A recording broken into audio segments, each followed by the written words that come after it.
أعوذ بالله من الشيطان الرجيم بسم الله الرحمن الرحيم الحمد لله رب العالمين والصلاة والسلام على سيد الأنبياء والمرسلين أما بعد فأعوذ بالله من الشيطان الرجيم بسم الله الرحمن الرحيم قل يا عبادي الذين أسرفوا على أنفسهم لا تقنطوا من رحمة الله إن الله يغفر الذنوب جميعا إنه هو الغفور الرحيم صدق الله مولانا العظيم۔ حضرات محترم، اللہ تعالیٰ کا کروڑ شکر ہے کہ اللہ تعالیٰ نے ہمیں زندگی میں ایک دفعہ پھر ماہ رمضان کی عظیم نعمت عطا فرمائی، اور یہ اللہ کا فضل ہے کہ اس وقت ہم روزے کی حالت میں جو سانس بھی لے رہے ہیں یہ نیکیوں کے اندر شمار کی جا رہی ہے۔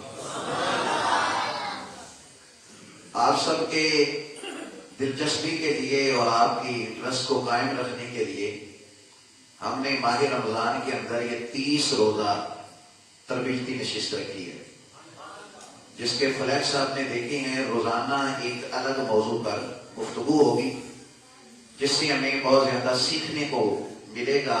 ہم اپنی تربیت کریں گے اور اپنی اصلاح کریں گے، اور ان موتیوں کو جو قرآن و حدیث کی روشنی میں ہم تک پہنچیں گے، ان کو اپنے دل میں جگہ دے کر اپنی زندگی کی سمت کو درست کریں گے۔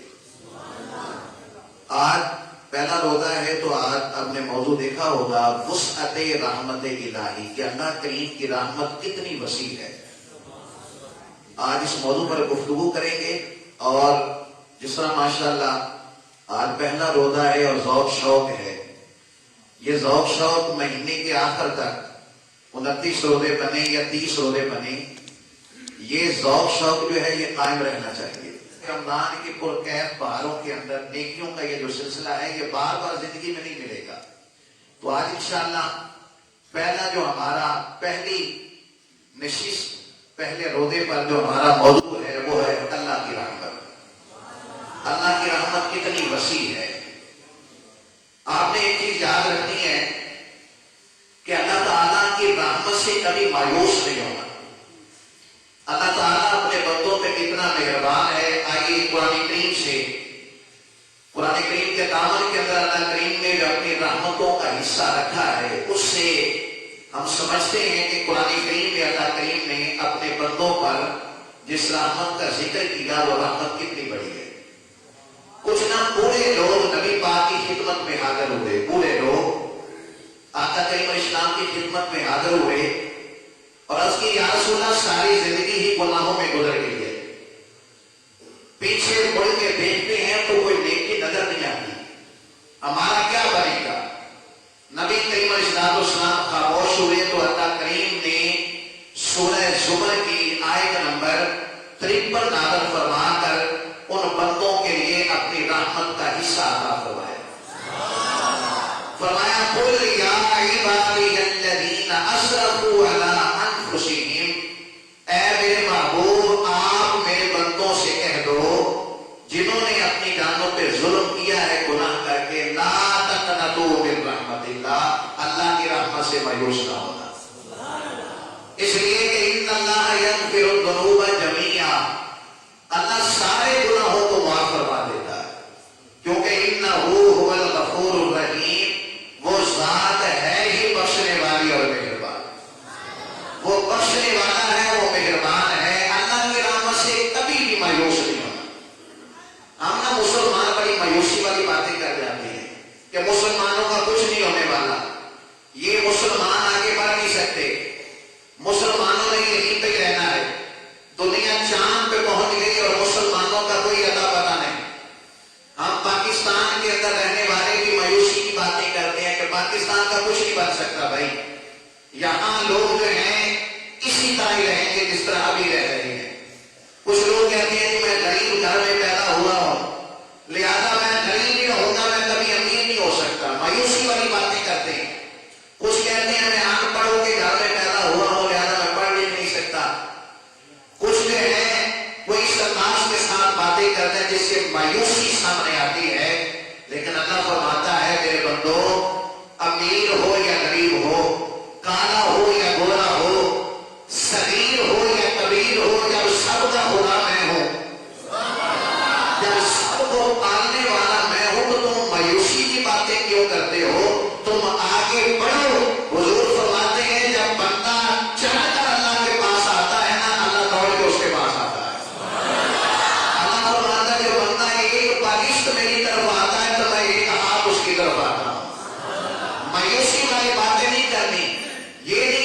لیے کہ ہمارے ڈاکٹر علامہ اقبال نے ہمیں پیغام دیا ہے، ذرا صنم ہو تو مٹی بڑی درخت رساتی پبستہ ہے شجر سے امید بہار رکھ، اللہ کی رحمت سے کبھی بھی مایوس نہیں ہونا، اس لیے کہ ان اللہ یغفر الذنوب جميعا، یہ اللہ ہے جو سارے گناہوں کو معاف کر دیتا ہے، کیونکہ انہ هو الغفور الرحیم، اللہ بخشنے والا ہے، بڑا ہی مہربان ہے۔ آپ اللہ کی رحمت کا اندازہ لگائیں کہ اللہ کی رحمت کتنی وسیع ہے۔ نبی کریم علیہ الصلوۃ والسلام نا ایک جگہ سے گزر رہے تھے تو ایک عورت نا کھانا پکا رہی تھی، وہ لکڑیوں کو آگ لگاتی ہے اور ان کے ذریعے وہ کھانا پکا رہی ہے، آگ لگاتی ہے، چھوٹا سا اس کا بچہ ہے 3-4 سال کا، وہ آگ کے قریب آتا ہے، وہ اسے کہتی بیٹے ذرا دور رہے، اس طرف نہیں آنا، ذرا اس طرف جا، وہ پھر کھانا پکانے میں لگ جاتی ہے، بچہ پھر آگ کے قریب آتا ہے، وہ پھر کہتی بیٹے ادھر نہیں ذرا اس طرف جاؤ، تیسری دفعہ وہ پھر آیا تو ماں اٹھی، اس نے بیٹے کا ماتھا چوما اور اٹھا کر دور چارپائی کے اس کے اوپر بٹھایا، کہا بیٹے یہاں بیٹھ، میں اتنی دیر میں کھانا پکاتی ہوں۔ نبی پاک نے صحابہ کے ساتھ یہ منظر دیکھ رہے تھے، نبی کریم علیہ السلام نے جب یہ منظر دیکھا نا تو آنکھوں میں آنسو آ گئے۔ صحابہ نے پوچھا یا رسول اللہ اس میں رونے کی کون سی بات ہے، ہمیں کوئی آپ کے رونے کی وجہ سمجھ نہیں آئی۔ نبی کریم علیہ السلام نے فرمایا تم نے اس عورت کا عمل دیکھا ہے، اس کا بچہ آگ کے قریب آتا تھا، اس نے پہلی دفعہ اسے منع کیا اور آگ سے دور کیا، پھر وہ آگ کے قریب آیا، اس نے پھر آگ سے دور کیا، پھر وہ آگ کے قریب آیا، اس نے تیسری مرتبہ اٹھا کے دور جا کے بٹھایا۔ یا رسول اللہ، صحابہ کہنے لگے یا رسول اللہ یہ جو اس نے عمل کیا ہے وہ ہر بار اپنے بیٹے کے ساتھ کرتی ہے۔ فرمایا تو نے اس نظر سے دیکھا ہے، میں نے بیٹے اور ماں کی محبت کو دیکھا ہے تو مجھے اللہ کی رحمت یاد آ گئی ہے، میں نے بیٹے اور ماں کی محبت کو دیکھا تو مجھے اللہ کی رحمت یاد آ گئی۔ اس طرح فرمایا یہ ایک ماں ہے جو اپنے بیٹے سے محبت کرتی ہے، اور رب تو وہ ہے جو 70 ماؤں سے زیادہ اپنے بندوں سے محبت فرماتا ہے۔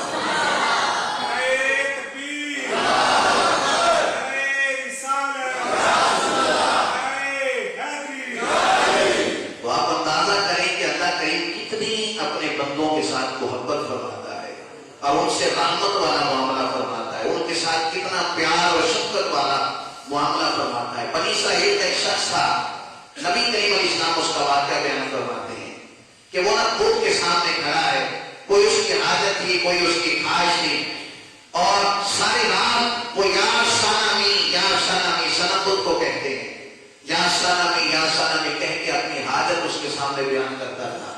رات ہوئی، نیند کا غلبہ آیا، ایک جب جھٹکا لگا نا نیند کا تو یا سنمی کی جگہ اس کے منہ سے نکل گیا یا سامانی، اللہ کا نام نکل گیا۔ اللہ نے فرمایا جبرائیل دوڑ کے جا، یہ جو مانگتا ہے اسے عطا کر دے، یہ جو مانگتا ہے اس کی دعا کو فوراً قبولیت کا درجہ دے دے۔ یا اللہ اس نے تو تجھے پکارا ہی نہیں ہے، وہ تو غلطی سے نیند کا جھونکا آیا تو سنمی کی جگہ سامانی اس کے منہ سے نکل گیا۔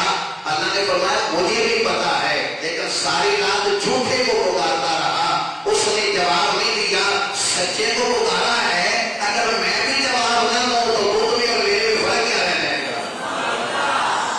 کریم ہے، وہ اتنا پیار کرتا ہے اپنے بندوں کے ساتھ، بس یہ ہم ہے کہ ہم دیر کر دیتے ہیں۔ اللہ کی ہم تو مائل و کرم ہیں، کوئی سائل ہی نہیں، ہم تو مائل و کرم ہیں، کوئی سائل ہی نہیں، راہ دکھلائیں کسے کوئی راہ رہے منزل ہی نہیں۔ اللہ کی رحمت جو ہوتی ہے وہ بہانہ تلاش کرتی ہے، لیکن ہم نہیں آتے اس کی بارگاہ میں۔ فرمایا اس نے بھلے غلطی سے پکارا ہے لیکن پکارا تو سچے کو ہے، تو میں بھی اگر جواب نہ دوں تو اس جھوٹے میں اور سچے میں کیا فرق رہے گا؟ اتنی محبت فرماتا ہے۔ سنیے، اور اس حدیث کو آپ نے بھولنا نہیں ہے۔ صحابہ کرام جب اس حدیث کا تذکرہ کرتے نا اس واقعے کا، وہ ایک سادہ بندہ تھا دیہاتی، نبی پاک کی خدمت میں آیا تو بڑی خوبصورت بات کر کے گیا اللہ کے حوالے سے۔ اور صحابہ کہتے تھے کبھی کبھی جب ہم بیٹھے ہوتے تھے نا تو ہم کہتے تھے یار اس سادے بندے کی گل سنی سی، اور سادہ بندہ یا نبی پاک کو اللہ کے بارے گل کر کے گیا تو سا سنی، یعنی وہ تذکرہ کرتے، معلوم ہوتے، خوش ہوتے اس کا وہ جملہ سن کر۔ بات کیا ہے؟ ایک دیہاتی، ایک نبی کریم علیہ السلام کے پاس بیٹھے تو قیامت کا تذکرہ چھڑ گیا کہ قیامت کو کیا ہوگا. اب وہ سادہ بندہ تھا، کہنے لگا یا رسول اللہ کی دانتے دسو. تو میں پوچھو یہ قیامت والے دن حساب کی نہیں دینا. سادہ بندہ تھا نا، دیہاتی تھا. صحابہ کہتے ہیں ہم اس کی بات کر کے خوش ہوا کرتے تھے. یا رسول اللہ قیامت کے دن حساب کس نے لینا؟ حضور نے فرمایا یقیناً اللہ نے حساب لینا ہے. تو کہنے لگا واقعی اللہ نے لینا ہے؟ واقعی اللہ نے حساب لینا ہے؟ حضور نے فرمایا تجھے تیری ماں جو ہے میں جو بھی بات کہتا ہوں حق سچ ہی کہتا ہوں. یا رسول اللہ واقعی اللہ نے حساب لینا ہے؟ فرمایا اللہ نے ہی لینا ہے.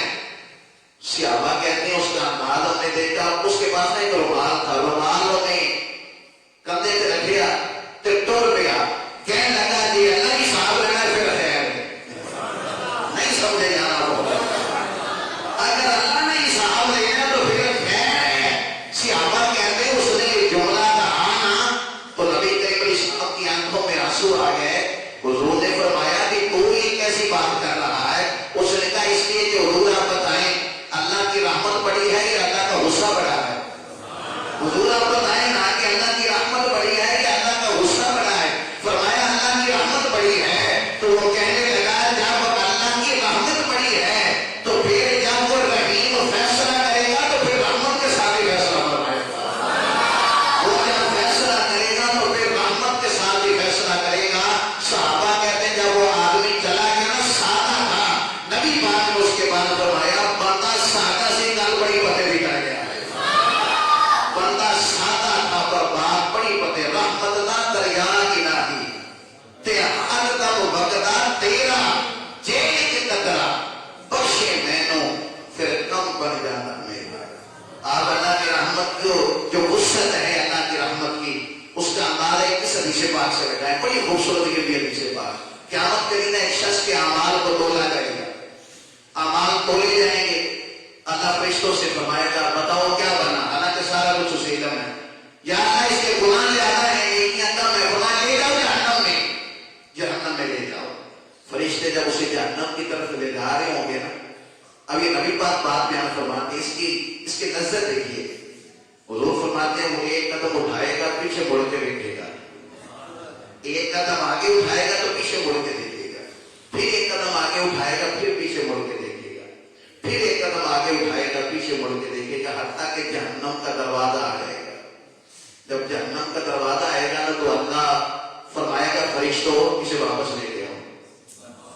اللہ کی رحمت کی وسعت دیکھیں. اللہ فرمائے گا فرشتوں اسے واپس لے آؤ. جب واپس آئے گا نا حالانکہ سارا کچھ جانتا ہے اللہ پھر بھی پوچھے گا پیچھے مڑ کے نہیں دیکھنا ہے، پیچھے مڑ کے کیا دیکھتا ہے؟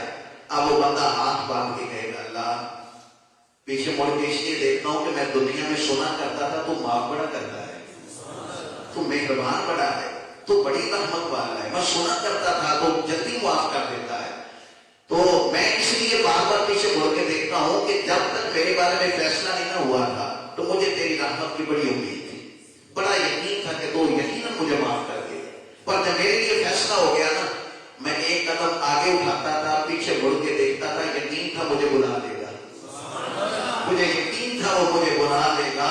میں ایک قدم پھر آگے اٹھاتا ہوں پیچھے مڑ کے دیکھتا ہوں اور پھر یہی خیال آتا ہے، یہی سوچتا ہوں نہیں وہ بڑا کریم ہے وہ مجھے بلا لے گا واپس. پھر آگے جب میں جہنم کے قریب پہنچا تو شیطان کہنے لگا نہیں بلائے گا تجھے، نہیں وہ بلائے گا. تو میں نے کہا مردود دور ہو جا، میرا رب بڑا ہی کریم ہے وہ مجھے واپس بلائے گا. اللہ جب تیری آواز آئی نا کہ میرے بندے کو واپس لاؤ تو میں نے اس مردود سے کہا دیکھا میرا رب کتنا ہی کریم ہے، دیکھا میرا رب کتنا ہی کریم ہے. اللہ تیری رحمت کی بڑی امید ہے. میں نے خطاؤں میں وقت گزار دیا، زندگی گزر گئی میری خطاؤں کے اندر، لیکن تیری رحمت کی میں نے بڑی امید رکھی. اللہ فرماتا فرشتوں یہ بندہ جو میری رحمت کی اتنی امید رکھتا ہے بتاؤ یہ جہنم میں جائے گا یا جنت میں؟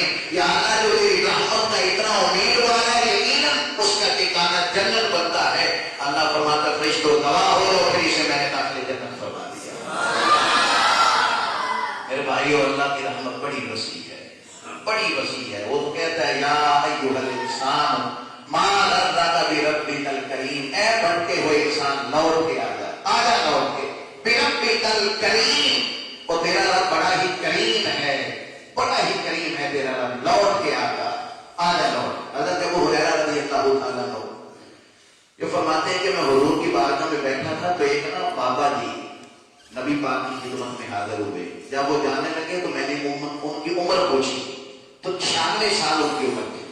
کتنی؟ 96 سال ان کی عمر تھی۔ اور جب وہ حضور کے پاس آئے نا تو ایک لاٹھی کے سہارے پہ دونوں ہاتھ اس نے رکھے اور جھکے ہوئے تھے، 96 سال عمر۔ حضور کے پاس آئے تو کریم محبوب کی محبت دیکھیے، حضور ان کو دیکھ کر کھڑے ہو گئے، ان کا ہاتھ پکڑ کے اپنے قریب بٹھایا۔ نبی کریم علیہ السلام نے فرمایا بابا جی کیسے آنا ہوا؟ تو اب حضرت ابو ہریرہ کہتے میں سارا منظر دیکھ رہا تھا۔ وہ بابا جی جب نبی پاک سے بات کرتے تو اب ان کی جو بھویں تھی نا وہ اتنی سفید اور بڑی ہو چکی تھی کہ وہ آنکھوں کے اوپر آ گئی تھی۔ وہ بھویں اٹھاتے اور نبی پاک کو سب سے پہلے دیکھتے، پھر حضور سے جب بات کرتے تو باتوں کے اندر مایوسی تھی، باتوں کے اندر تکلیف تھی، دکھ تھا، ایک تکلیف کی مایوسی تھی۔ جب وہ حضور سے بات کرتے تھے کہتے یا رسول اللہ میں نہ بوڑھا ہو گیا ہوں، ساری زندگی گناہوں میں بیت گئی ہے، یا رسول اللہ میں ناکارہ ہو چکا ہوں، جسم اور ساتھ نہیں دیتا۔ اس عمر میں آپ کا ایک صحابی ملا ہے، اس نے بات سمجھائی ہے تو میرے دل میں یہ بات آئی ہے کہ مجھے اللہ کی طرف آنا چاہیے، کلمہ پڑھنا چاہیے۔ لیکن یا رسول اللہ پھر میں سوچتا ہوں کہ اب میں تو بیکار ہو چکا ہوں۔ 3 باتیں کی اس بابا جی نے۔ پہلی بات یہ کہ یا رسول اللہ اب تو میری کمر بھی سیدھی نہیں ہوتی کہ میں سیدھا ہو کے اللہ کی عبادت بھی کر سکوں۔ یا رسول اللہ میں بوڑھا ہو گیا ہوں، اب میرے وجود میں اتنی طاقت نہیں ہے کہ محنت مزدوری کر کے اللہ کی راہ میں کو سب کا خیرات کروں۔ یا رسول اللہ اب میرے اندر طاقت نہیں ہے کہ میں تلوار اٹھا کر اللہ کے دشمنوں کے ساتھ میدان میں جا کر جہاد کروں۔ یا رسول اللہ ناکارہ جسم ہو گیا ہے، اس وجود کے اب کیا اب بھی اللہ مجھے قبول کر لے گا؟ اگر اس عمر کے اندر آ کر بھی میں اللہ کی طرف رجوع کروں تو کیا اللہ مجھے اس حالت میں قبول کر لے گا جب میں نہ لمبی نمازیں پڑھ سکتا ہوں، نہ لمبے سجدے کر سکتا ہوں، نہ جہاد کر سکتا ہوں، نہ صدقہ و خیرات کر سکتا ہوں؟ کیا اللہ مجھے اس حالت میں بھی قبول کر لے گا؟ حضور صحابہ حضرت ابو ہریرہ کہتے ہیں حضور کی اس طرح آنسوں کی جھڑی لگتے جس طرح برسات میں بارش کی جھڑی لگتی ہے، حضور رو رہے ہیں۔ ساتھ میں حضور نے فرمایا بابا جی اللہ کریم کو عبادت کی ضرورت نہیں ہے، یہ بندوں کا نفع ہے کہ وہ عبادت کرتے ہیں۔ اللہ کو ہماری عبادتوں کی کوئی اللہ کا مقام بلند نہیں ہو جاتا ہماری عبادت کرنے سے، وہ ہم اپنے نفع کے لیے کرتے ہیں۔ اور بابا جی کوئی اللہ کے خزانے خالی نہیں ہے کہ آپ صدقہ و خیرات کریں گے تو پھر اس کے خزانے بڑھیں گے، اور اللہ کے پاس بڑے مجاہد ہیں اور بڑے مجاہد ہیں جو جہاد کرنے والے ہیں۔ آپ اگر تلوار نہیں بھی اٹھائیں گے تو ایسا نہیں ہے کہ کوئی جہاد نہیں کر سکتا۔ بابا جی آپ بس صدق کے دل سے اللہ کی طرف آ جائیے، اللہ کا نبی وعدہ کرتا ہے اللہ تمہارے بغیر حساب کے ہی اللہ تمہیں راہ پہ جنت فرما دے گا۔ اس لیے کہ اللہ کی رحمت بڑی وسیع ہے، وہ بڑی رحمت والا ہے، بڑے کرم والا ہے۔ کچھ گناہ جو ہوتے ہیں نا ہم اپنی بیوی سے چھپا کے رکھتے ہیں، خامن جو ہوتا ہے کچھ گناہ اپنی بیوی سے چھپا کے رکھتا ہے کہ اگر اس کو واضح ہو گیا تو گھر کے اندر دراڑ ڈالتے ہیں۔ کچھ بیویاں ہوتی ہیں جو اپنے کچھ معاملات شوہر سے چھپا کے رکھتی ہیں کہ اگر شوہر کو پتہ چل گیا تو کہیں زندگی کی گاڑی کے اندر جو ہے رکاوٹ نہ پیدا ہو جائے۔ بھائی بھائی سے کچھ چیزیں چھپا کے رکھتا ہے، دوست دوست سے کچھ چیزیں چھپا کے رکھتے ہیں، ماں باپ سے بھی اولاد کچھ چیزیں چھپا کے رکھتے ہیں۔ ہر بار بھی ماں باپ معاف نہیں کرتے، ہر بار دوست معاف نہیں کرتے، ہر بار بھائی بھائی کو معاف نہیں کرتا۔ صحابہ نے کہا یا رسول اللہ رب کتنی بار معاف کرتا ہے؟ فرمایا جتنی بار سچے دل سے توبہ کرو گے رب اتنی دفعہ تمہیں معاف فرما دے گا۔ اس لیے کہ ایک گناہ میرا ماں پیو دیکھے تو دیوے دیش نکالا، ایک گناہ میرا ماں پیو دیکھے وہ دیوے دیش نکالا، لکھ گناہ میرا مولا دیکھے وہ پردے پاون والا، لکھ گناہ میرا مولا دیکھے وہ پھر بھی پردے پاون والا۔ میرے بھائیوں آ جائیے اللہ کی طرف لوٹ رہیے، اس کی رحمتیں جتنی ماہ رمضان میں ہماری قریب ہیں اتنی کسی اور مہینے میں نہیں ہوتی۔ اس کی رحمتیں تو پکار رہی ہیں، آپ کا سانس لینا عبادت میں، آپ کام بھی کر رہے ہیں روزے کی حالت میں وہ بھی عبادت کے اندر شمار ہو رہا ہے۔ دنیا داروں کو ہم راضی کریں گے نہ تھک جائیں گے خوشامدیں کرتے کرتے۔ ایک اللہ کی طرف لوٹ آئیے، وہ تو اتنا کریم ہے بس ہمارے آنے کی دیر ہے۔ وہ تو پہلے ہی فرما رہے ہیں ماں اللہ کا بھی ربی کر کریم، اے بھٹکے ہوئے انسان لوٹ کے آ جا، تیرا رب بڑا ہی کریم ہے، اس لیے کہ اس نے تجھے پیدا کیا ہے۔ جنم دینے والی ماں اتنی محبت کرتی ہے تو جس نے پیدا کیا ہے وہ رب تم سے کتنی محبت کرتا ہے، بڑی وسیع رحمت والا ہے۔ قل یا عبادی الذین اسرفوا علی انفسہم لا تقنطوا من رحمت اللہ، اللہ کی رحمت سے مایوس نہ ہونا، بس امید اور خوف کے درمیان رہو گے، اللہ کی رحمت سے امید بھی ہو اور اللہ کی ناراضگی کا ڈر بھی ہو، اس درمیان اگر رہو گے تو فرمایا ایمان کامل ہوگا اور اللہ کی رحمت آگے بڑھ کے تمہارا استقبال کرے گی۔ اللہ مجھے اور آپ سب کو عمل